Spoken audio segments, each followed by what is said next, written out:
धर्म संन्यास योग का वर्णन है। श्रद्धावान लभते ज्ञानम तत्परा संयतेन्द्रिय ज्ञानम लब्ध्वा पराम शांतिम अचिरेणाधिगच्छति।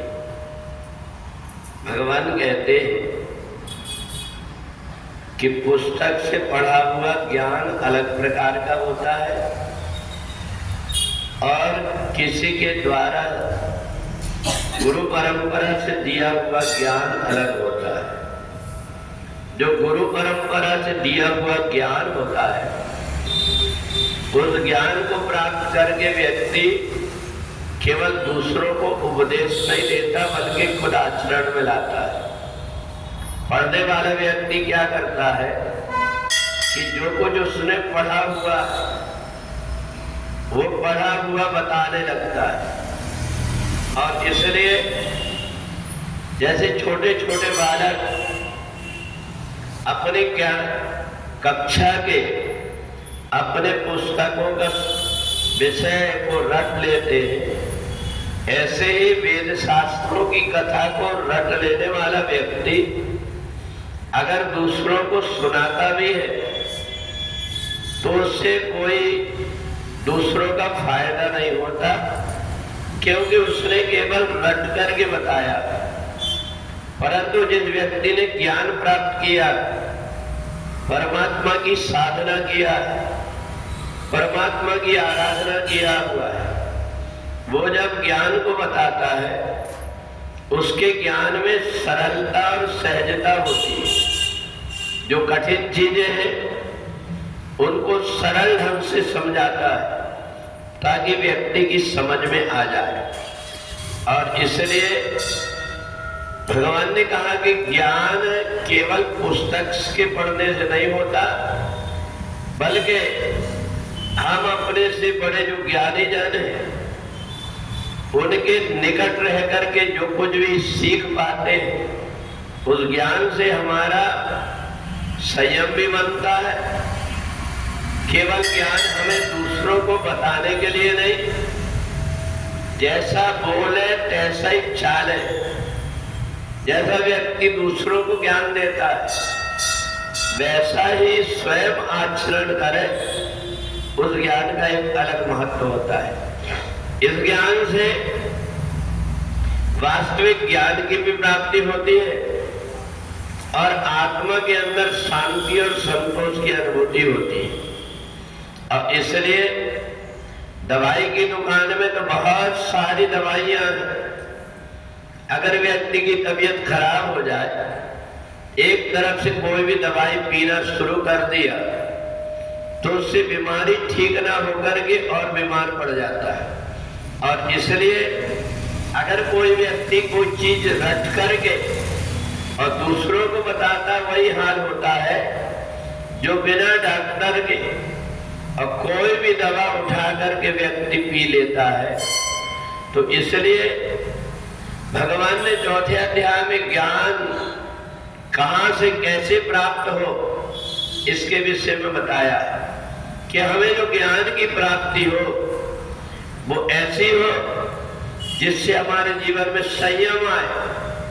कोई भी व्यक्ति देख करके कह दे कि ये व्यक्ति बड़ा समझदार है, बड़ा ज्ञानी है, बातें करने से उसके व्यवहार से ही देखने में लग जाए। और हर चीजें जो गुरु परंपरा के अनुरूप अगर कोई व्यक्ति सीखता है तो उसका आचरण और व्यवहार अलग दिखाई देता है, उसके कार्य करने के ढंग भी अलग प्रकार के होते हैं। तो इसलिए जब कभी भी जो चीजें हमें श्रद्धा के द्वारा प्राप्त होती है उन्हीं के ही बस पर, उन्हीं के बल पर ही जीवन में सुख और शांति आती है। देवताओं में और दानवों में यही अंतर है। दानव दूसरों से छीन करके, छुड़ा करके और अपना स्वार्थ सिद्ध करते हैं। जिस समय पर देवताओं को कमजोर देखा दानवों ने, उनके ऊपर आक्रमण कर दिया और आक्रमण करके स्वर्ग का राज और वैभव सब कुछ छीन लिए। परंतु बिना कोई पुरुषार्थ की अगर कोई चीज मिल जाती है वो ज्यादा टिक नहीं पाती। जिस व्यक्ति को ये पता रहता है धन कैसे कमाया जाता है, मेहनत करता है तो वो उसका उपयोग भी उस ढंग से करता है। परंतु जिस व्यक्ति को आयता मिल गया वह इसकी कदर नहीं कर पाता। दानवों ने भी स्वर्ग का राज्य को प्राप्त हो गया, अपने बहुत सारे सैनिक बना लिए, परंतु उनका जो जीवन है आसुरी वृत्ति का है। इसलिए उन्होंने जब देखा कि हिमालय पर्वत में एक महिला अकेली खड़ी हुई है तो उसके साथ में अपने राक्षसों को लेकर के बल प्रयोग करने लगे। उस समय आदि शक्ति भगवती जगदम्बा ने एक एक करके दुष्टों का जब संहार कर दिया, चंडमुंड, धूम्रलोचन, रक्तबीज, इन सब का जब वध हो गया तो सुम और निसुम हजारों बड़ी बड़ी सेनाओं को लेकर के जब चले और जाकर के आदि शक्ति भगवती जगदम्बा को आसपास से घेर लिए, हजारों की संख्या में असुरों को जब देखा देवताओं ने तो सब देवताओं के शरीर से अपनी अपनी शक्ति निकलने लगी। ब्रह्मा की ब्रह्माणी निकल करके आ गई, विष्णु की लक्ष्मी, भगवान शिव की शिवा, कुमार जो है शरद कुमार, उनकी अलग अलग शक्तियां जितनी है, इंद्र से निकल करके इंद्राणी आ गई ऐरावत हाथी में बैठ करके। शुभों ने शुभ देख करके बड़े आश्चर्य में पड़ गए कि अभी तो ये अकेली खड़ी थी, इतनी सारी देवियां कहां से आ गई। उन देवियों ने अपने अपने देवताओं के अस्त्र शस्त्र वाहन लेकर के, कोई गरुड़ में बैठ करके, कोई हंस में बैठ करके, कोई हाथी में बैठ करके, कोई मोर में बैठ करके जब आए तो राक्षस की सेना घबरा गई। आदि शक्ति भगवती जगदम्बा की जब 10 महाविद्या, 9 दुर्गाएं और इन देवताओं की शक्तियां जब इकट्ठी होकर के आक्रमण करने लगी तो थोड़ी ही देर में जितनी असुर सेना थी वो सारी सेना को नष्ट कर दिया। सोम और निशुम्भ दौड़े, आदि शक्ति भगवती जगदम्बा ने निशुम्भ को घायल कर दिया, शरीर से खून की धार बहने लगी। ये देख करके और शुंभ दौड़ करके आया। आदि शक्ति भगवती जगदम्बा ने आकाश में उछल करके नीचे जमीन में आकर के इतनी जोर से अपने हाथ को पटका, असुरों की सेना कई तो घबरा करके प्राण छोड़ दी। शुंभ जब युद्ध करने लगा, भगवती जगदम्बा ने जब उसके ऊपर आक्रमण किया तो वो भी अपने रथ से नीचे गिर गया।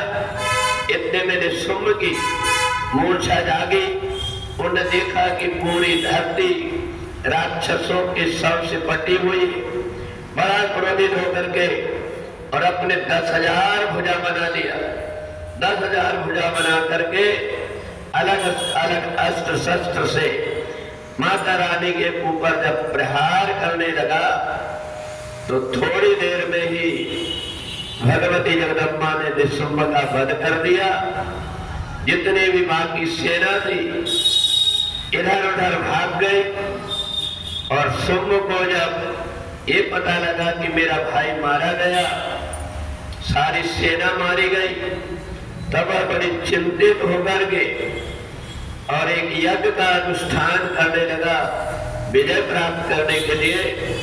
इधर आदि शक्ति भगवती जगदम्बा ने निशुम्भ का वध करके और सारे देवताओं से अभय दे करके आदि शक्ति भगवती जगदम्बा ने उन देवताओं को सांत्वना दी और भगवती जगदम्बा फिर से हिमालय पर्वत में जाकर के शुंभ के आने का इंतजार करने लगे। बोले जगदम्बा मैया की। माई सिंह पे हो के सवार चली है सिंह